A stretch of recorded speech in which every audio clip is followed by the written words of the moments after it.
इसके बाद सवाल नंबर 8।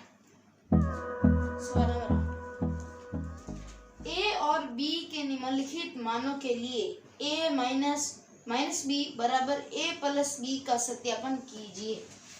सवाल नंबर 7। सवाल नंबर 8,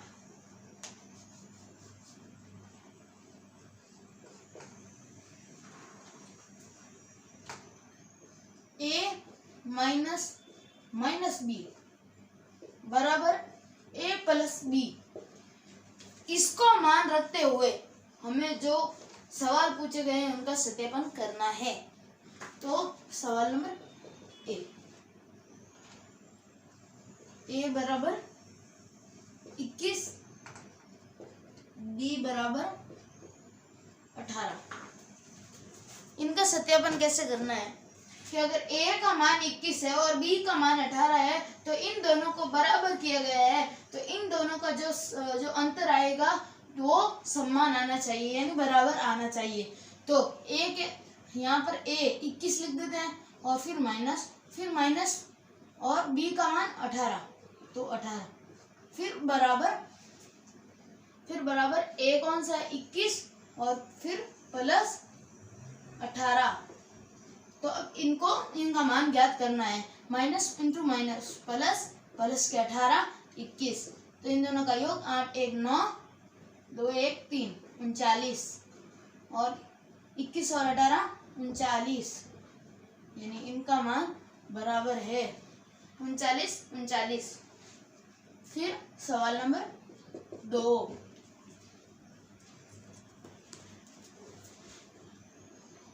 ए बराबर 118, बी बराबर 125, तो इनका मान ज्ञात करना है।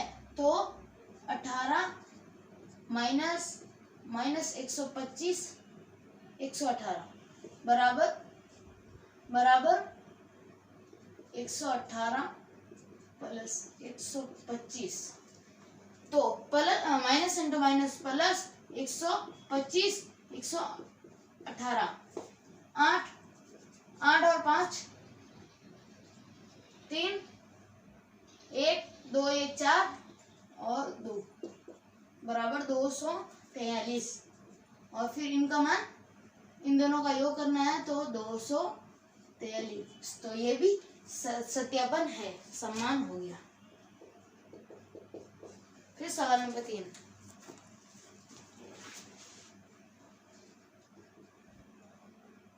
पिछहत्तर ए बी बराबर 84। हाँ, तो 75 माइनस 84 बराबर 75 प्लस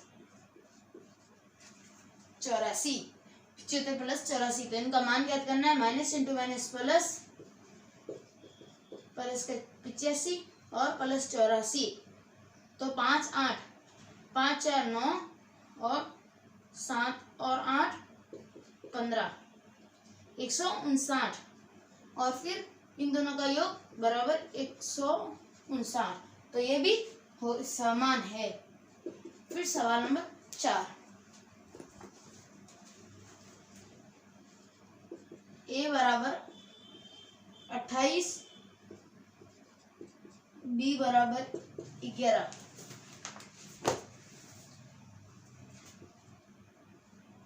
28 माइनस 11 बराबर 28 प्लस 11, तो माइनस इंटू माइनस प्लस 11 28, 1 और 1 9 2 और 1 3,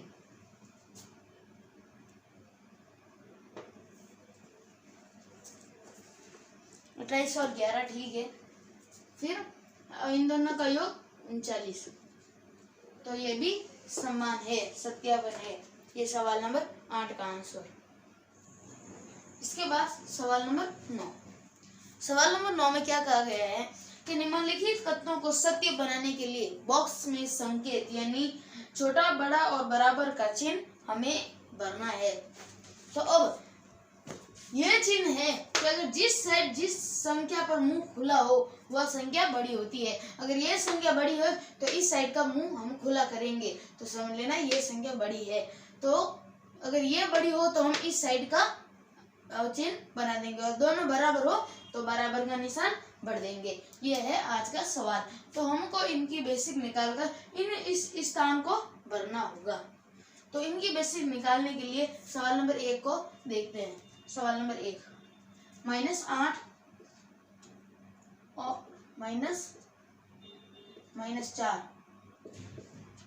तो अब प्लस इंटू माइनस, माइनस और -8, 12, माइनस के 12। और फिर अब दूसरा -8 -4, minus into minus, minus into minus plus, और फिर माइनस के 8 और 4, माइनस के 4 बराबर। तो अब इस तरफ आ गया -4 और इस तरफ आ गया -12। तो दोनों में से बड़ी कौन सी है, -4 या -12? तो मैंने आपको पहले बताया था कि संख्या रेखा जब स्टार्ट होती है तो इस साइड वाली संख्या सबसे बड़ी होती है। अब भले वो ऋणात्मक हो भले वो धनात्मक हो, तो संख्या 4 इस तरफ आती है, फिर उसके बाद संख्या 12 आती है। तो संख्या 4 जो -4 है वो बड़ी है, तो हम इस साइड का मुंह खुला कर देंगे। ये आ गया पहले का आंसर। फिर अब सवाल नंबर 2। सवाल नंबर 2, -3 + 7 -19। -3 + 7 और -19। ठीक है। अब माइनस इंटू प्लस, माइनस, -19। अब -7 + 7 और -3। अब इन दोनों को पहले हम जोड़ देते हैं, माइनस और माइनस वाले चिन्ह संख्या को हम जोड़ देते हैं।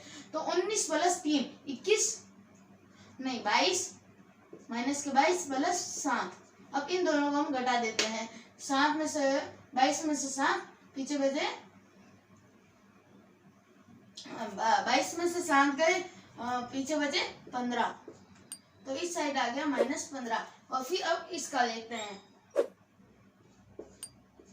15 -8 और फिर प्लस -9। ये अब प्लस इंटू माइनस, -9, फिर -8 और फिर प्लस के 15। और फिर इन दोनों को हम पहले जोड़ देते हैं। 9 और 8 17, माइनस के 17 और प्लस 15। अब इन दोनों को हम जोड़ देते, घटा देते हैं। फिर 2, 15, 17 में से 2 15 गए, पीछे बचे 2, और बड़ी संख्या है 17 की, माइनस की, तो -2। तो अब ये कह रहा है कि अब इस साइड -15 आ गया और इस साइड -2 आ गया। तो अब -15 बड़ी है या -2 बड़ी है? तो -2 बड़ी है, क्योंकि संख्या रेखा ऐसे स्टार्ट होती है, फिर -2, फिर बाद में अगर -15 आती है, इसीलिए यहाँ पर ये संख्या बड़ी होगी। तो हम इस साइड मुंह खुला कर देंगे। इसके बाद सवाल नंबर 3, 23 - 41 - 11। 23 - 41 - 11। अब इनको सॉल्व करना है।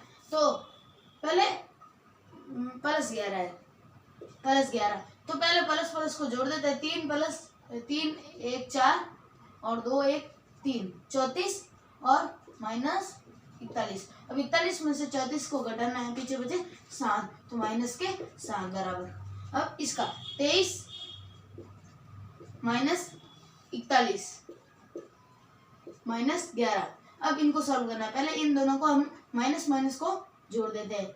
1 और 1 2, 4 1 5, माइनस के 52, फिर 23 प्लस के 23। अब इन दोनों को हम घटा देते हैं। 3 में से 2 गए, पीछे बचे 1, 52 में से घटाना है, तो फिर इनमें इसका आंसर आएगा 29 आएगा, और बड़ी संख्या है माइनस की, तो 52 माइनस 29। तो अब इसमें कह रहे हैं कि इसका -7 आया तो और इसका -29, तो -7 बड़ी है या -29? तो मैंने आपको बताया था -7 बड़ी है, संख्या रेखा इस ऐसी होती है। अब -7 अगर इधर आए तो फिर लास्ट में -29 आता है, तो -7 बड़ी है, तो इस साइड -7 आ रहा है, तो ये वाला इस साइड मुंह खुला कर देंगे। इसके बाद हम सवाल नंबर 4,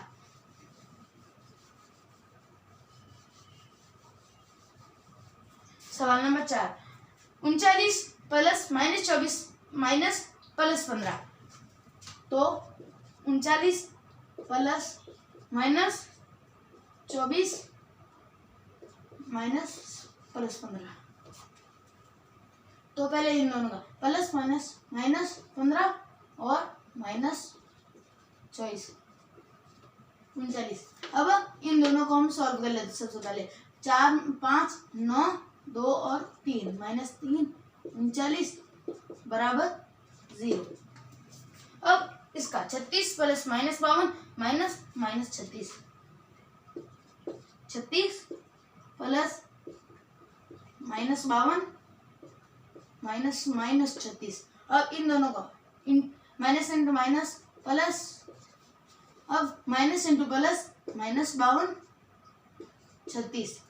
अब पहले माइनस वाले प्लस वाले संख्या वाले को जोड़ देते हैं। 36 36 72 और -52। अब इन दोनों को घटा देते हैं, तो आ गए 20 और बड़ी संख्या प्लस के 20। अब यह कर रहे हैं कि इस साइड 0 और इस साइड 20 आए, तो कौन सी संख्या बड़ी है? तो सामने दिख रहा है 20 बड़ी है। अब इसके बाद सवाल number 5,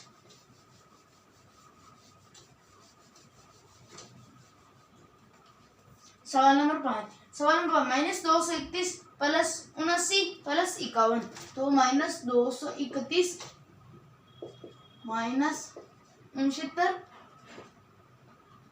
plus 51 plus 69 plus 79 plus 51। तो पहले इन दोनों को जोड़ देते हैं। 9 1 10 7 और 13 231 माइनस, और इनका आ गया 101 माइनस के।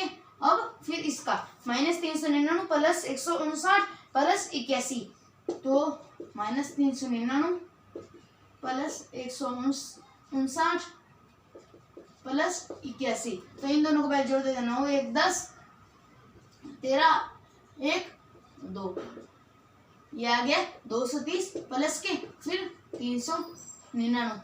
अब इन दोनों को घटा देते हैं। 9 में से 0 गए 9, 9 में से 3 गए पीछे बचे 6, 3 में से 2 गए पीछे बचे 1, 100 माइनस के 169। अब इनमें कह रहा है कि इसमें -101 आया और इसमें -169 आया, तो दोनों में से कौन सी बड़ी है? तो दोनों में से ये बड़ी है। तो आज सवाल नंबर 10, सवाल नंबर 10, पानी के एक तालाब में अंदर की ओर सीढ़ियां है। एक बंदा सबसे ऊपर वाली सीढ़ी यानी पहली सीढ़ी पर बैठा हुआ है, पानी 9वीं सीढ़ी पर है। इस सवाल को समझना होगा। पहले सवाल में कहा गया है कि पानी के तालाब में नीचे की ओर सीढ़ियां लगी हुई है। अब एक बंदर सबसे ऊपर वाली सीढ़ी पर बैठा हुआ है, यानी पहली सीढ़ी पर। तो यहाँ पर मान लीजिए वो बंदर बैठा हुआ है यहाँ पर, तो अब ये सीढ़ियां है।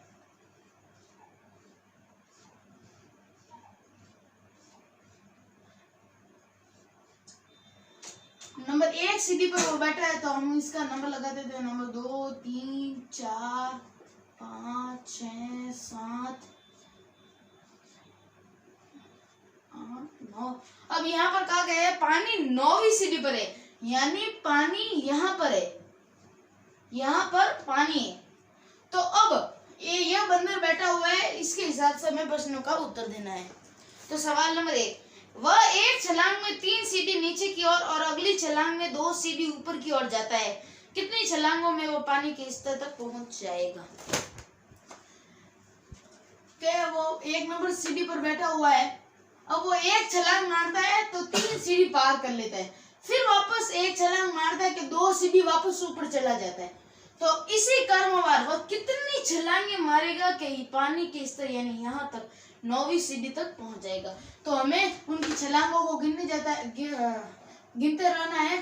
तो पहले सबसे पहले नंबर 1 पर है, एक छलांग में 3 सीढ़ी पार कर यानी 4 पर आ गया पहली छलांग। फिर दूसरी पर 2 पर, 2 ऊपर आ गया 2, फिर वापस 5, फिर वापस 3, फिर वापस 6, फिर वापस 4, फिर वापस 7, फिर वापस 5, फिर वापस 8 और फिर वापस 6 और फिर वापस 9। यानी अब 1 2 3 4 5 6 7 8 9 10 11 छलांगों में वह 9वीं सीढ़ी यानी पानी के स्तर तक पहुंच जाएगा। तो हम सवाल नंबर 10वें का पहला लिखते हैं कि 11 छलांगों में वह पहुंच जाएगा पानी के स्तर तक।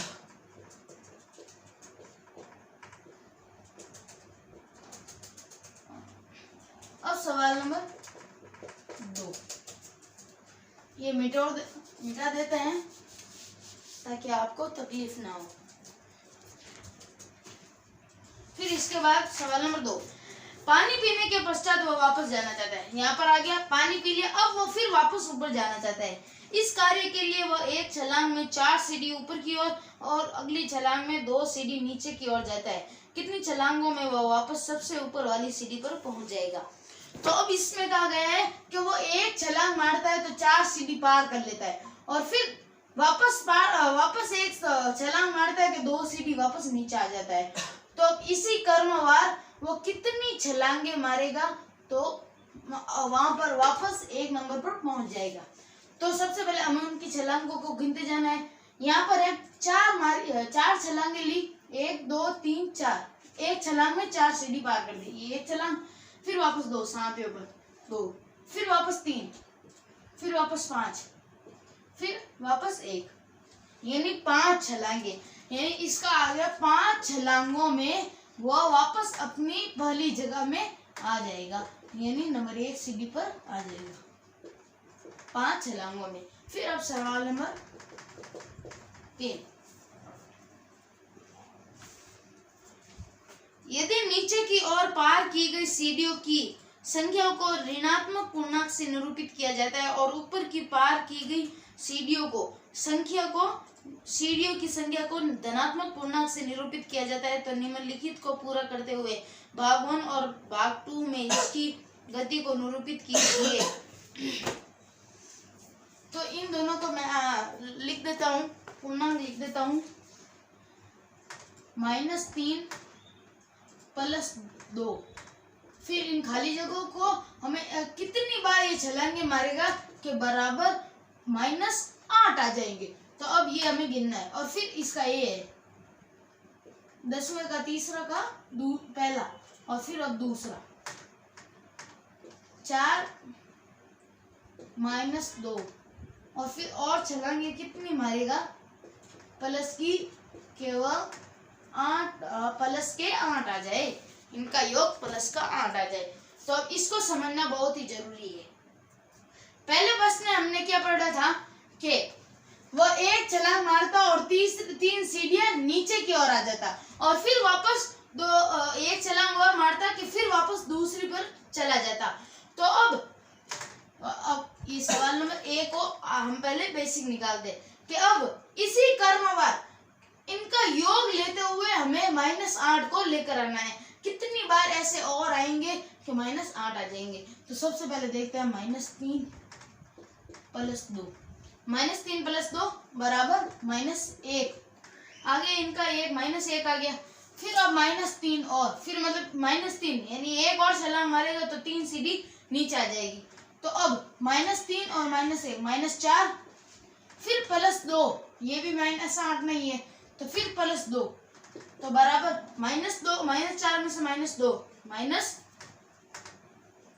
वापस समझते हैं।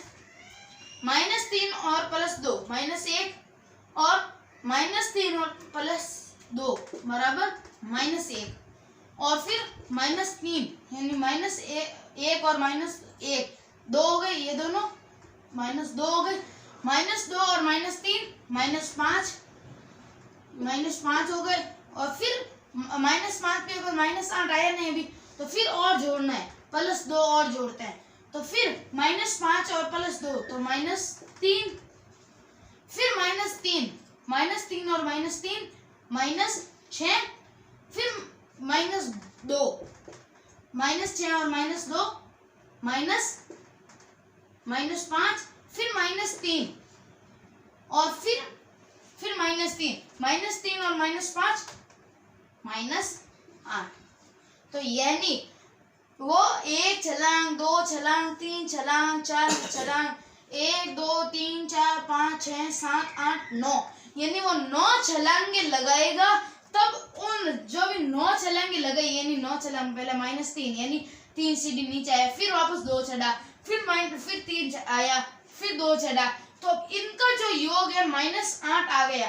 और इसी पर्सन ने भी यही पूछा था कि इतनी छलांगे लगाएगा कि उनका योग -8 आ जाएगा।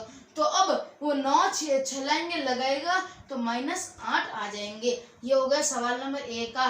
तो अब इनका लिख देते हैं -8, तो 11 छलांगे। ये आप सवाल भी इसी तरह है कि पहले सवाल में हमने क्या पढ़ा था कि 1 छलांग मारता और 3 सीढ़ी नीचे आ जाता था, और दूसरी छलांग मारता तो 2 सीढ़ी ऊपर चला जाता था। तो दूसरे सवाल में हमने क्या पढ़ा कि 1 छलांग मारता तो 4 सीढ़ी ऊपर चला जाता, और फिर 1 छलांग मारता कि 2 सीढ़ी नीचे आ जाता, यानी प्लस के 4 होते और फिर -2 होते। ऋणात्मक और धनात्मक अंक से निरूपित किया था, तो इसलिए प्लस के 4 फिर -2 होते। तो इसी तरह कितनी बार हम +4 -2 +4 -2 लिखते जाएंगे कि प्लस के 8 आ जाएंगे। तो हम इसको इस तरह नहीं लिखेंगे, सीधे आपको मैं समझा देता हूँ कि 4 प्लस